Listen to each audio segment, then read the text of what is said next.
চিল্কা থেকে ফিরতে ফিরতে বিকেল হয়ে গেল, কিন্তু ঘুরতে এসেছি, রেস্ট নেওয়া নো অ্যালাউ। মেলা তো বসেছে, তোমাদের আগেই দেখিয়েছি। আবার উল্টো রথের উপলক্ষে একটা অনুষ্ঠানও হচ্ছিল।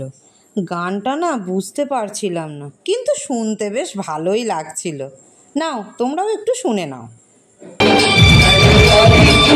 আমার 2 ছেলে আর হাজবেন্ড ওখান থেকে আসতেই চাইছিল না, কি জানি ওদের কি ভালো লেগেছে। তারপর যা হোক করে টানাটানি করে ওদের ওখান থেকে নিয়ে এলাম মেলাতে।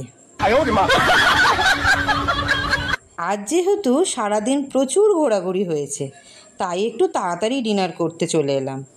আজ রাতে না একটু ভাত খেতে ইচ্ছা করছিল, তাই নিয়ে নিলাম গরম গরম ভাত, ডাল, আলু পোস্ত, পটল ভাজা, কড়াইশুঁটি দিয়ে পনির কারি, চাটনি, পাঁপড়, রসগোল্লা। আরে দাঁড়াও দাঁড়াও, আমরা বাঙালি, কি করে ভাবলে ভেজ থালি খাবো? কাতলা মাছও ছিল, কিন্তু ওটা শেষে দিয়ে গিয়েছিল। তোমাদের সাথে আমি একটু মজা করছিলাম। আরে কথায় আছে না, মাছে ভাতে বাঙালি।